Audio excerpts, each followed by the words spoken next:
or stream us live on WCPT820.com, the TuneIn Radio app, or tell Alexa or Google to play WCPT. Hi, I'm Dr. Willie Wilson, and I've dedicated my life in the service of others.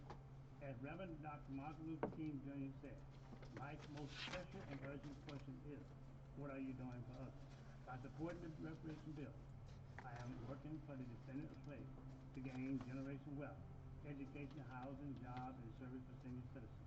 Call your state representatives to support this bill. God bless. Paid for by drwilliewilsonfoundation.org. Hello, I'm Dr. Willie Wilson.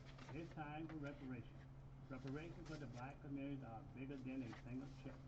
Reparations are an opportunity to repair the results from the African slavery, the redlining, the war on drugs, police terror, and continued discrimination. It's time for an investment as targeted as the policies that create our divide. I'm asking you to support the bill I sponsor. Please call your state legislature. Paid for by drwilliewilsonfoundation.org. Sunday mornings with Brandon Johnson at 9. Like, what responsibility do we have in this moment as organizers, as organizations, to make sure that we don't allow the special interest groups to get a hold of this mayor, quite frankly? And this is what we have to learn from. Okay, we're coming up in a minute. As we build a more Can you send Nikos to get that? Get those papers, please? Yeah. From the previous generation or generations who have opened up a lane for progressive bold politics. We cannot go home. Sunday mornings with Brandon Johnson at 9. You're listening to WCPT 820, because facts matter. Wake up, Chicago. This is the Santita Jackson Show. Hey, everybody. Welcome to the Santita Jackson Show on several stations now. We welcome to the Santita Jackson Show family. We're from our home station here in Chicago, WCPT 820, the nation's largest progressive talk radio station, but the Devil's Advocates have welcomed me to Talk 101.7 in Milwaukee. Hello, Milwaukee. And Talk 92.7 FM in Madison. I am so excited to be with you today. You have no idea. Love, love, love, love, love Milwaukee. Love, love, love, love, love Madison. Got a lot of dear friends up there. State Senator Lena Taylor and John Nichols and so many people. So many great things come out of Milwaukee and Madison. A lot of great progressive movements come out of Milwaukee and Madison. And we thank God for you. Very, very strong communities. And in fact, we cannot wait to get up there for the convention. We cannot wait to get up there for the Democratic Convention.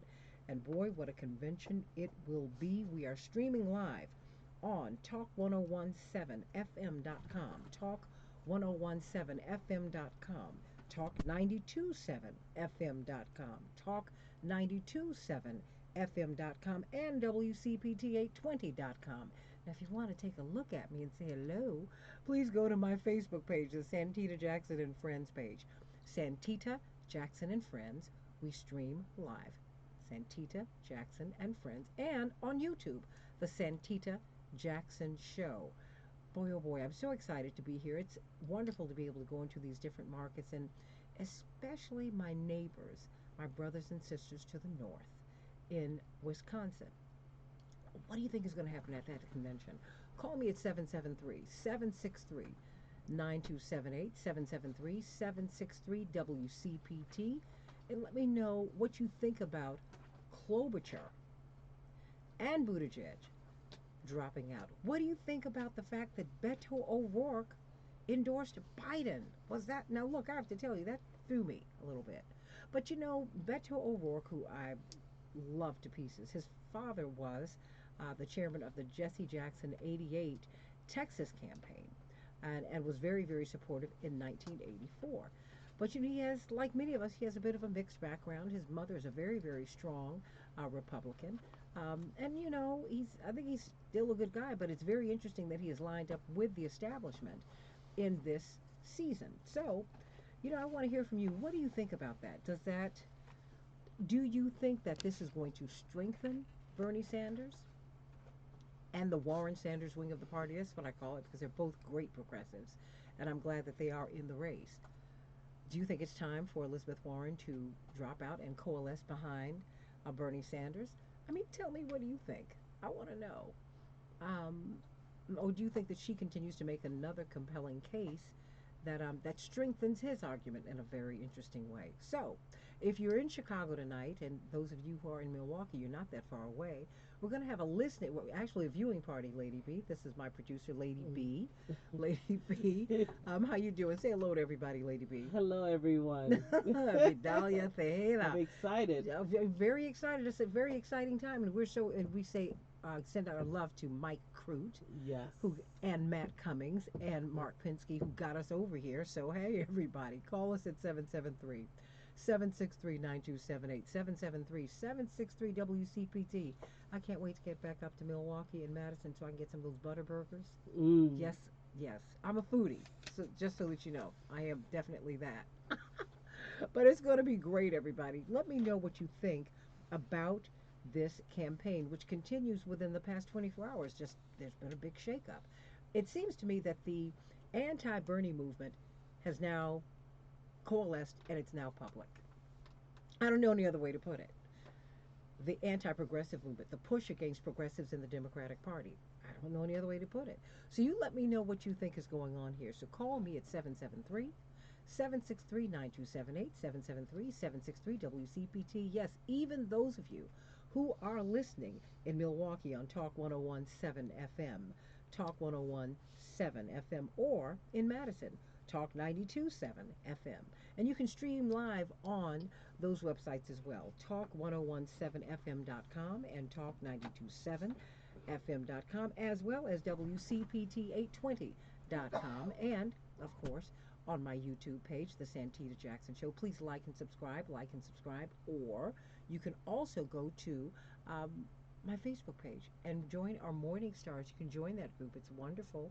Hey, Vicki and Veronica and everybody else over there, and Bab and Tony.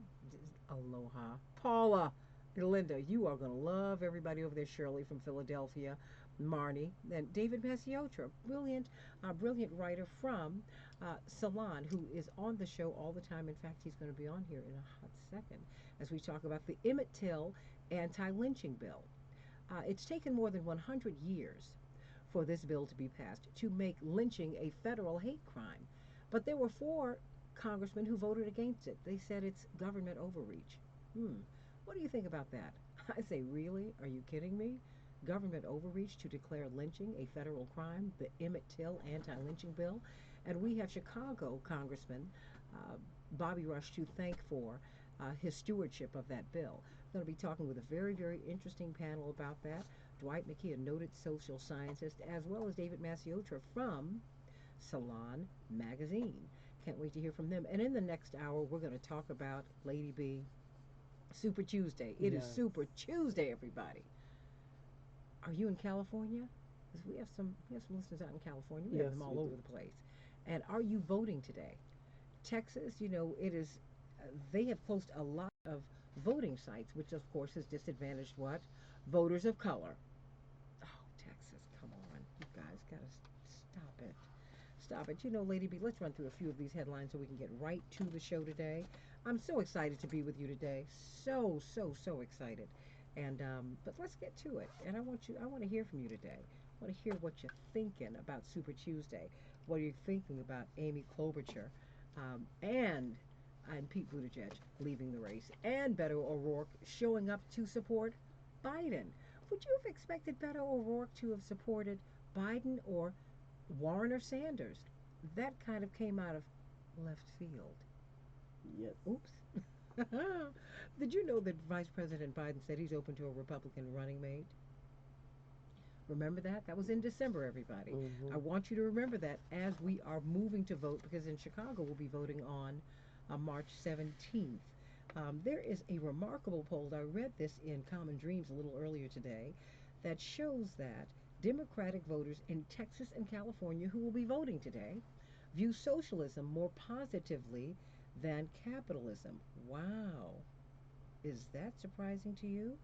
That's right. The survey showed, and this is from CBS News YouGov, the survey showed that 56% of Democratic primary voters in Texas and 57% in California have a favorable view of socialism. Just 37% of Democratic voters in Texas and 45% in California have a positive view of capitalism, the poll found. And I think it's because of this, the wealth gap in America is just so wide. This is what happens when it gets this wide, when it becomes a valley in between everyone. Um, I'm wondering if Amy Klobuchar decided to get out of the race because, her rally was stormed by some protesters a couple of days ago. But these civil rights advocates shut down her rally because they were demanding justice for a teen she helped to sentence to life in prison. Because she was a prosecutor, Lady B. So that became it became an issue. That became an issue, and so we're going to be talking about that because Super Tuesday, Minnesota's voting today, and will those voters go for Bernie, Warren, or will they go for Biden? Mm, what do you think? And the 15% rule, everybody. You have to have meet a threshold of 15% out in California and all around the country, really, in order for you to get a delegate. Vice President Biden was really struggling in California. Do you think that Klobuchar and Buttigieg's um, endorsements of him and moving out of the race, do you think that that's going to help him to meet that 15% threshold? What do you think, Lady B? Yeah, okay, you don't think so. Okay. As I shared with you earlier, Texas has closed hundreds of polling sites, making it much harder for people of color to vote. American Samoa, Alabama, Arkansas, California, Colorado, Maine, Massachusetts, Minnesota, North Carolina, Tennessee, Texas, Utah, Vermont, and Virginia will be voting today in Super Tuesday. Who do you think is going to pull ahead? What do you think? What do you think? What do you think is going to happen, everybody? I think we need to. It's going to be very interesting. If you're in Chicago tonight, we will be over at Rainbow Push doing a viewing party. I wish you could get over there, Lady B, but we've got to get some rest because we have been on the road. We just got back in from South Carolina. Oh, wow. And people who are dealing with this coronavirus, they're really struggling. It turns out that they are being saddled with medical bills, although it was required by the government that they go into under medical care. And so now they're facing these large medical bills, and they're asking, why are we being charged? That's right.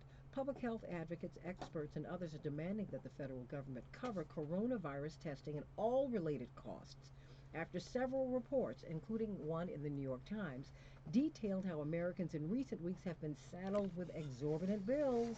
Exorbitant bills. They are coming home to thousands of dollars worth of bills. So, what do you think should happen if you've been um, if you've been required to get tested for the coronavirus by the government? Should the government foot the bill? Call me at 773-763-9278, 773-763 WCPT. And of course, again, we're welcoming to the show and to the Santita Jackson Show family, Milwaukee Talk 1017fm.com and Talk 927fm.com up in Madison, Wisconsin. My dear friend John Nichols home. Good. I think we're going to have him on tomorrow. Everybody, let's get right to it. Jack Welch passed, the former head of GE.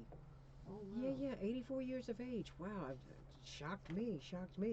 And hey, everybody, the Milwaukee Bucks showing you I've got love. I've got love. Well, um, the Heat bested them yesterday, 105-89. And then, well, the Bulls. Oh, I love my Bulls, but boy, we have a hard time. Oh, but not last night. Mm-hmm. I love it. Don't you? I mean, don't you love this? That's right. 109 to 107 over the Mavericks. They eked it out. And then, of course, the Blackhawks will be playing the Ducks tonight.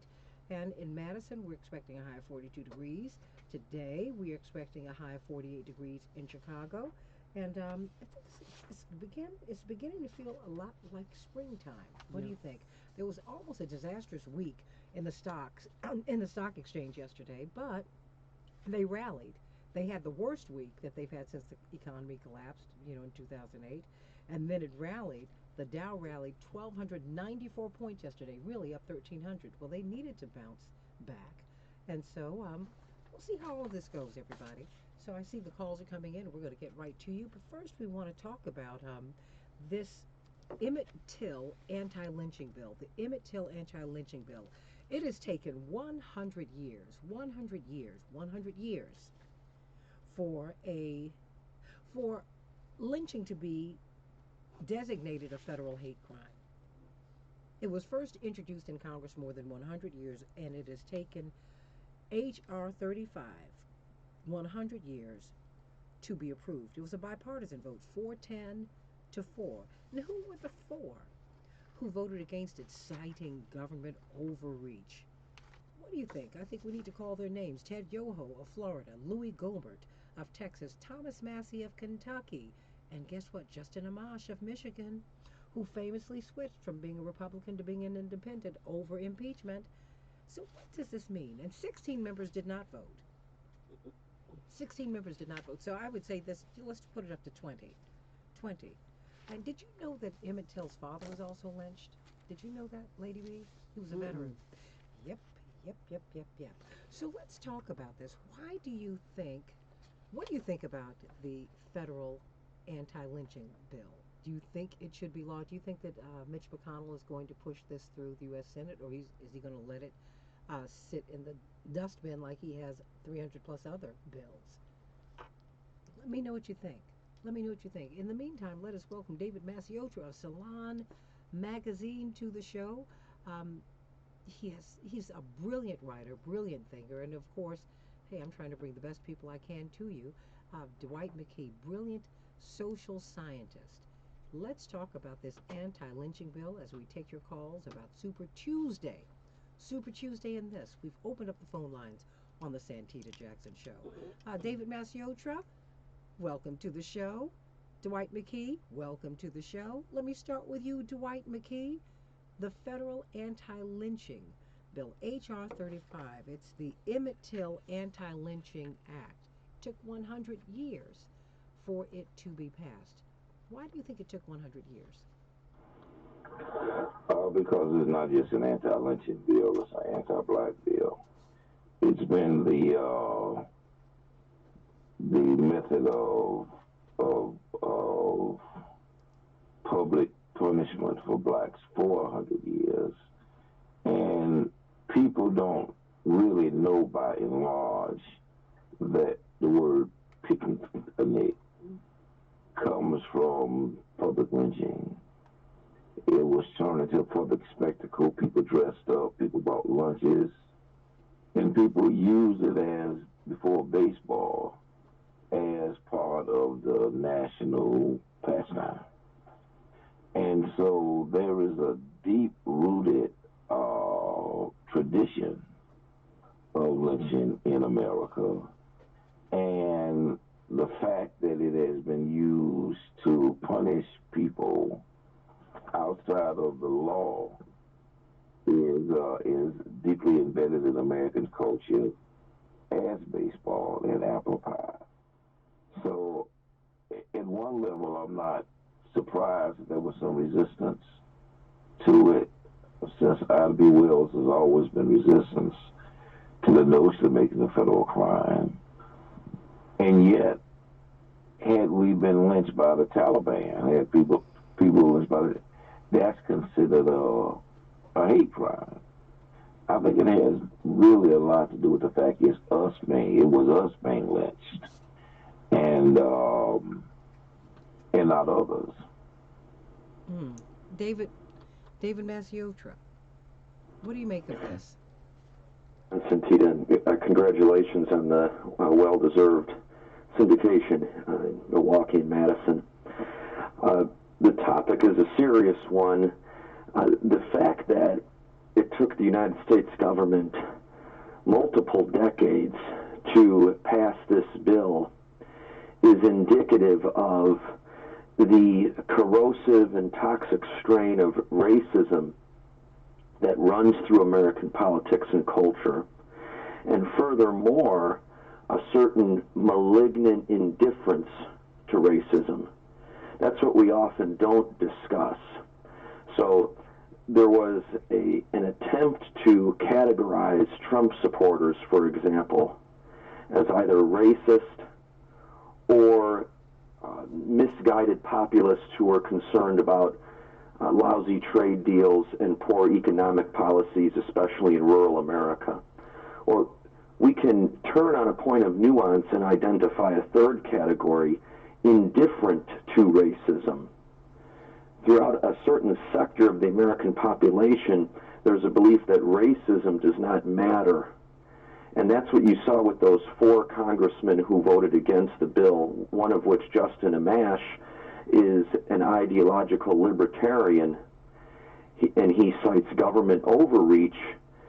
The eccentricities and idiosyncratic nature of his political theory means more to him than, after all of these years, taking a too late stand against racism. Now, to Dwight McKee's point, Ralph Ellison, brilliant American author, has a story, Party Down at the Square, which depicts a lynching in Cincinnati, Ohio. And I recently taught this story to some of my students, and my students were commenting before they had the opportunity to read the story on the cleverness of calling the story a party down at the square. They thought that Ellison was being creative and playful with language, calling it a party, being ironic. And I had to explain to them that lynchings were treated as parties. People brought barbecue and beer, and they took photos, and this was often done with the full cooperation and often participation of law enforcement. So violence and racial violence is very much a part of the American tradition. However, resistance to violence and resistance to racial violence is part of the American tradition. So those who killed Emmett Till were acting according to an American tradition, but Emmett Till's mother, who bravely and beautifully, after insisting on an open casket, said, "I don't want revenge, I just want justice," is part of an American tradition. And the collision between those two traditions is still at play right now, and as we move into 2020 election and beyond, we're going to observe how that collision further impacts America's future. Everybody, what do you think about this? Did you know that lynchings were parties? Did you know that people went there and had fun? Did you know that families went to lynchings after church? This was an after-church activity. Is it not now time for us to look at lynching and look at the things that we've done wrong throughout our history and make them right? More than 100 years. Yes, Dwight, I've got about a minute before we go to break. They made a game out of it, Santita. Game say, eeny, meeny, miny, mo. Catch a darky by his toe. If he hollers, let him go. Eeny, meeny, miny, mo. It is, they called it a lynching party because it was a party. And they called him a lynching party. It's ironic that these were our neighbors. These were people who, some had known people they lynched for all of their lives. These were some people who had grown up together. It's a blatant contempt and disregard for human life and for justice, because a lot of the lynchings were based on the notion that people were afraid that the court system would vindicate whoever the person was. And so before it got to the court system, they wanted to make sure they had taken justice in their own hands. We'll be right back. Just stay right there.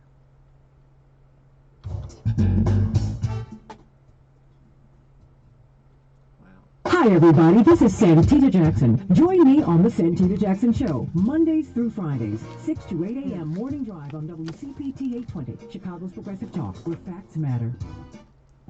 Hey, it's Brock Benefiel, co-host of the Climate Pod. Did you know the average Chicagoan is responsible for 12 metric tons of greenhouse gases each year, and their electricity alone accounts for nearly 7 metric tons. But you can join Hero Power now and take a huge chunk out of your carbon footprint. Everybody. Illinois residents and businesses can Oh my support gosh. renewable energy development at no extra cost. The Hero Power Clean Energy Program What time we matches going back in? 100% of our customers' electricity consumption with Green E certified Vidalia, what time are we renewable going back in? energy certificates at the same rate as ComEd. Hero Power is the easy and affordable way for anyone to slash their carbon footprint and support clean energy. And now, WCPT listeners can get $25 off their first bill at myheropower.com/WCPT. It takes just 2 minutes. Join now at myheropower.com/WCPT. 3215. 63215. You're listening to WCPT 820. Here's the latest Chicago traffic updates. Metro reports mild delays and some adjustments on the BNSF line this morning due to mechanical issues. A crash in Carroll Stream, southbound Gary Avenue and Army Trail. Edens looks good inbound Kennedy. Traffic's tight in Eagle to Lawrence. 23 minutes O'Hare to downtown, outbound 20. Inbound Eisenhower, scattered delays start at Harlem. 32 minutes, 390 to downtown, outbound 33. There is a crash at 390 on the left shoulder. Inbound Stevenson, 36 minutes, 355 to Lakeshore Drive. Ryan, 20 minutes, 95 to downtown. I-57, 19 minutes, I-80 to the Merge, Bishop Ford, 18. Northbound Tri-State traffic's a little heavy approaching the Eisenhower. The other tollways are fine. That's traffic. I'm Jim Pelamonte. Refreshing bath updates start with Lowe's Bath Savings Event. Now get up to 40% off select bath vanities, faucets, toilets, and more, including a Style Selections 30-inch brown single-sink vanity with a modern barn door design for $200 less, now $199. And get Pergo waterproof laminate flooring starting at just $248 per square foot. Get it installed for just 99 cents per square foot when you also purchase Pergo Gold underlayment exclusive to Lowe's. Do it right for less. Start with Lowe's. Bath offer valid through 4/8. Flooring offers valid through 3/25. See store for details. U.S. only. Do you have a house or two flat you'd like to sell quickly? Then call URB Chicago. Get an immediate cash offer and receive your check in as little as 7 days. No need to make repairs, no brokers or real estate commissions. Get a market-based, hassle-free cash offer on the spot. URBChicago.com is the area's oldest direct buyer of real estate. They buy as is, even properties that are boarded up, have tax liens or building code issues. Stop worrying about bad tenants, high payments, or even repairs you can't afford. If you own a house, apartment building, or even commercial real estate in rough condition, URBChicago.com gives you a fast way to sell at a fair market value. Call URB Chicago right now at 847-673-7575.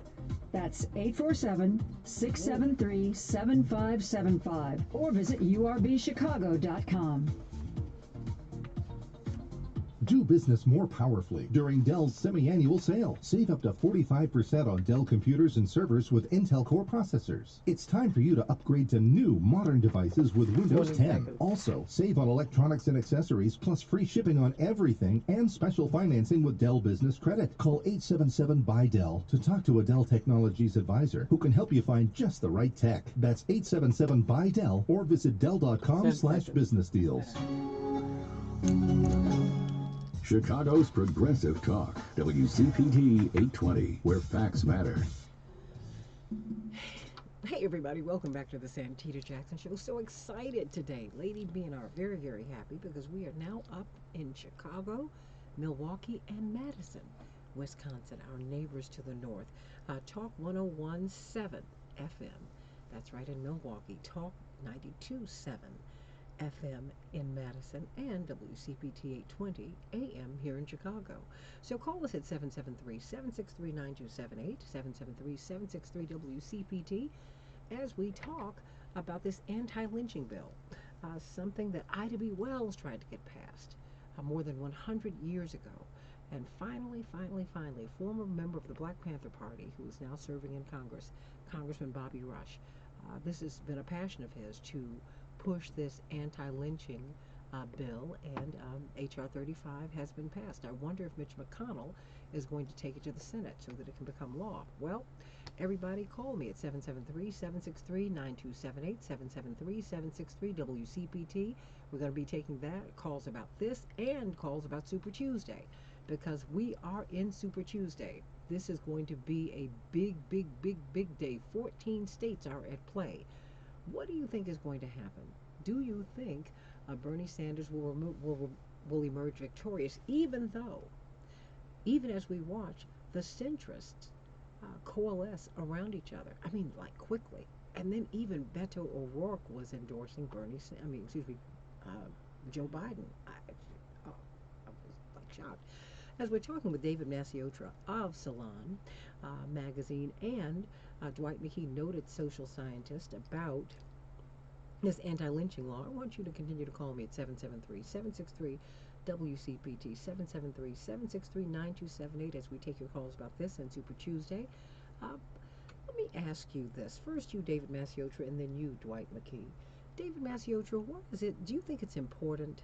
Do you think it was relevant for this bill to be passed, for it to be pushed for in 2020? Absolutely, and not just for historical reasons, but to put this in perspective, the Tuskegee Institute reports that there were nearly 4,800 lynchings in United States history, most of them taking place after the Civil War. However, we can be sure that there were more than that, because even though we were discussing in the previous segment about how lynchings were often treated as a public party, a public event, there were, of course, a good number that took place in secret.